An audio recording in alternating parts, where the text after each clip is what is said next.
মাত্র ৮ মাইল দূরত্ব, কিন্তু আলাদা দুই মহাদেশ। লাল সাগরের নিচে এবার ইতিহাস বদলাতে যাচ্ছে। সেতু না টানেল? চলুন জেনে নিই। হাজার হাজার বছর ধরে লাল সাগর এশিয়া ও আফ্রিকা মহাদেশকে আলাদা করে রেখেছে। তারা এতটাই কাছাকাছি যে মনে হয় একে অপরকে হাত নাড়িয়ে অভিবাদন জানানো যায়, কিন্তু এতটাই দূরে যে এক মহাদেশ থেকে আরেক মহাদেশে যেতে হলে ভালো পরিকল্পনা দরকার হয়। এখন এই পথ পাড়ি দিতে ফেরিই ভরসা, কিন্তু প্রকৌশলীরা মনে করছেন এবার আরও বড় কিছু করার সময় এসেছে। তাই জন্ম নিয়েছে এক উচ্চাভিলাষী মেগা প্রকল্পের ধারণা, টানেল ও সেতুর মাধ্যমে এই দুই মহাদেশকে যুক্ত করা, যা পুরো অঞ্চলকে চিরতরে বদলে দিতে পারে। লক্ষ লক্ষ বছর আগে আরব ভূখণ্ড ধীরে ধীরে আফ্রিকা থেকে সরে যেতে শুরু করে। এর ফলে তৈরি হয় একটি জলাভরা ফাটল, যেটাকেই আজ আমরা লাল সাগর নামে চিনি। এই সাগর বিখ্যাত তার অবিশ্বাস্য স্বচ্ছ পানির জন্য, যা ফিল্টার না করলেও ফিল্টার করা মনে হয়। পাশাপাশি এখানকার প্রবাল প্রাচীরগুলো এতটাই রঙিন আর জীবন্ত যে মনে হয় কোনো শিল্পী মন প্রাণ ঢেলে এঁকেছে। এখন আমরা ফোকাস করি একটি নির্দিষ্ট জায়গায়, তিরান প্রণালীতে। এই সংকীর্ণ পথ দিয়েই উপরের বন্দরগুলোর দিকে যাওয়া প্রায় সব জাহাজকে যেতে হয়। একপাশে রয়েছে মিশরের সিনাই উপদ্বীপ, রুক্ষ সোনালী পাহাড় আর ছড়িয়ে থাকা রিসর্ট শহর। আর অন্য পাশে সৌদি আরবের তাবুক উপকূল, যেখানে নীরব মরুভূমির পাহাড় নেমে এসেছে নীলাভ জলে। মানচিত্রে এই দূরত্ব এতটাই ছোট দেখায় যে মনে হয় কেউ যেন সংযোগ রেখা আঁকতে ভুলে গেছে। বাস্তবে এই প্রণালী মাত্র ৮ মাইল চওড়া। পরিষ্কার দিনে এক পাশ থেকে অন্য পাশের তীর পর্যন্ত দেখা যায়। আর ঠিক এই ব্যবধানটিকেই ডিজাইনাররা সরাসরি সড়ক ও রেলপথে রূপ দিতে চান। তাহলে তারা আসলে কি বানাতে চাচ্ছে? পরিকল্পনা হলো সিনাই উপদ্বীপ থেকে সৌদি আরবের তাবুক উপকূল পর্যন্ত একটি নিরবিচ্ছিন্ন সংযোগপথ তৈরি করা। এটি হবে সেতু, টানেল নাকি দুটোর সমন্বয়, এ নিয়ে এখনও চূড়ান্ত সিদ্ধান্ত হয়নি। মূল চ্যালেঞ্জ লুকিয়ে আছে পানির নিচে। উপকূলের কাছে সমুদ্রতল তুলনামূলক অগভীর, যেখানে শক্ত পিলার বসানো সম্ভব। কিন্তু একটু এগোলেই সমুদ্রতল হঠাৎ নেমে যায় প্রায় ৯০০ ফুট গভীরে, একেবারে যেন পানির নিচে খাড়া পাহাড়। এই গভীরতা সাধারণ সেতুর পিলারের জন্য অত্যন্ত কঠিন। যদি সেতু নির্মাণ করা হয় তাহলে সমুদ্রতলে বসানো হবে বিশাল স্টিলের নল, যেগুলোকে বলা হয় কেসান। এগুলো দেখতে বিশাল ধাতব বালতির মতো।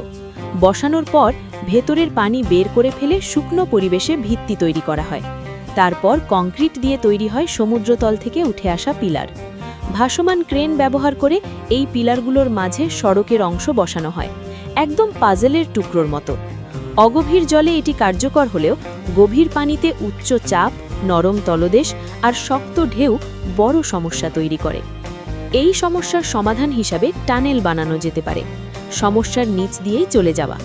এক্ষেত্রে ব্যবহৃত হতে পারে বিশাল টানেল বোরিং মেশিন, অথবা স্থলভাগে তৈরি সাবমারিন আকারের টানেল অংশ পানিতে ডুবিয়ে বসানো যেতে পারে। ঠিক এই প্রযুক্তিই ব্যবহৃত হয়েছে হংকং জুহাই মাকাও মেগালিঙ্ক প্রকল্পে, যা প্রমাণ করে ব্যস্ত ও গভীর পানিতেও এটি সম্ভব। মানুষ মানচিত্র দেখে ভাবতে পারে মাত্র ৮ মাইল, এটা আবার কি এমন কঠিন? কিন্তু বাস্তবে এটি নদীর উপর গাছ ফেলে সেতু বানানোর মতো সহজ নয়। গাড়ি, বাস আর ট্রেনের জন্য দরকার দীর্ঘ ও ধীরে ওঠানামার র্যাম্প। এই র্যাম্প যোগ করলে পুরো কাঠামোর দৈর্ঘ্য দাঁড়াতে পারে প্রায় ২০ মাইল। এতে এটি যুক্ত হবে বিশ্বের বৃহৎ সেতু টানেলগুলোর তালিকায়, যেমন যুক্তরাষ্ট্রের চেসাপিক বে ব্রিজ টানেল বা সৌদি আরব বাহরাইনের কিং ফাহাদ কজওয়ে। তবে শুধু আকার বা সমুদ্রতলই চ্যালেঞ্জ নয়, আবহাওয়াও বড় সমস্যা। এখানে তাপমাত্রা প্রায় 100 ডিগ্রি ফারেনহাইটের ওপরে চলে যায়। কংক্রিট পরিকল্পনার চেয়ে দ্রুত শুকিয়ে যায়, তাই ঠান্ডা করতে হয় বা কাজের সময় কমাতে হয়। গরমে স্টিল প্রসারিত হয়, যা সূক্ষ্ম কাজকে জটিল করে তোলে। আর শ্রমিকদের জন্য সরাসরি রোদে কাজ করা মানে যেন আগুনে সেকা আলু হয়ে যাওয়া। উপরন্তু লবণাক্ত বাতাস ধাতু দ্রুত ক্ষয় করে। তাই পুরো কাঠামোর দরকার শক্ত সুরক্ষা এবং নিয়মিত মেরামতি। এই প্রকল্প বাস্তবায়িত হলে সময় লাগবে কয়েক বছর। তুলনা হিসাবে ধরা যায় ডেনমার্ক সুইডেন সংযোগকারী অরেসেন্ড লিঙ্ক। মাত্র ১০ মাইল হলেও নির্মাণে লেগেছে প্রায় ৪ বছর। আর সেই পরিবেশ লাল সাগরের তুলনায় অনেক সহজ। খরচের দিক থেকেও প্রাথমিক হিসাব প্রায় $4 বিলিয়ন। তবে এটি যে শেষ হিসাব নয় তা প্রায় নিশ্চিত। আরেকটি গুরুত্বপূর্ণ বিষয় আছে, পানির নিচের জীবন। তিরান প্রণালীতে বাস করে ডলফিন, রে মাছ, সামুদ্রিক কচ্ছপ, এমনকি নিরীহ রিফ হাঙরও, যারা রঙিন প্রবাল প্রাচীরের চারপাশে ঘোরাফেরা করে। এই প্রবালগুলো শুধু সুন্দর নয়, এগুলো লাল সাগরের সবচেয়ে স্বাস্থ্যবান প্রবালগুলোর মধ্যে পড়ে। বিজ্ঞানীরা বলছেন, উত্তর লাল সাগরের কিছু প্রবাল উচ্চ তাপমাত্রা সহ্য করতে পারে, যা জলবায়ু পরিবর্তনের দিক থেকে অত্যন্ত মূল্যবান। নির্মাণকালে সামান্য ভুলও পানিকে পলিতে ঘোলা করে ফেলতে পারে, যা প্রবালকে ঢেকে শ্বাসরোধ করতে পারে, ঠিক যেন ভেজা রঙের ওপর ধুলো পড়া। শব্দ, ড্রিলিং আর জাহাজ চলাচলও ক্ষতি করতে পারে। প্রবাল মাছের মতো সরে যেতে পারে না। একবার ক্ষতিগ্রস্ত হলে ফিরতে সময় লাগে দশকের পর দশক, যদি ফিরতেই পারে। তাই পরিকল্পনায় থাকতে হবে পলি নিয়ন্ত্রণ পর্দা, ভারী যন্ত্রপাতির সীমাবদ্ধতা এবং কিছু অংশে পিলারের বদলে টানেল ব্যবহারের সিদ্ধান্ত।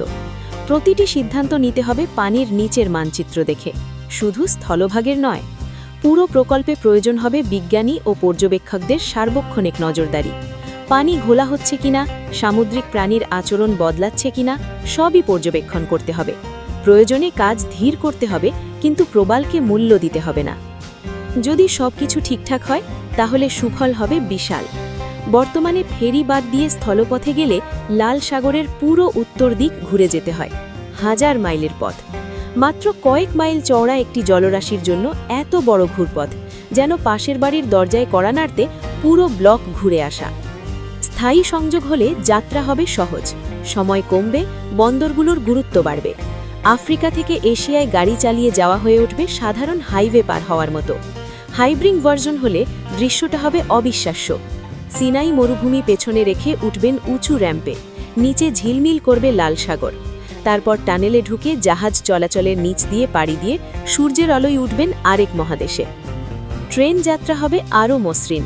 বসে পড়বেন, দরজা বন্ধ হবে, আর ট্রেন নিঃশব্দে সাগরের নিচ দিয়ে ছুটে যাবে। সোশ্যাল মিডিয়া স্ক্রল শেষ করার আগেই পৌঁছে যাবেন এশিয়ার মাটিতে। পর্যটকদের জন্য মানে আরও রিসর্ট, আরও উইকেন্ড ট্রিপ। ব্যবসায়ীদের জন্য প্রতিটি বাঁচানো সময় মানেই লাভ। স্থানীয় শহরগুলোর জন্য মানে আরও মানুষ, আরও বাণিজ্য, আরও সমৃদ্ধি। এমন একটি সংযোগ শুধু ভূমি নয়, এটি যুক্ত করে অর্থনীতি, বন্দর আর মানুষের দৈনন্দিন জীবনকে। তবে শর্ত একটাই, পানির নিচের এই অমূল্য পৃথিবীকে রক্ষা করতে হবে।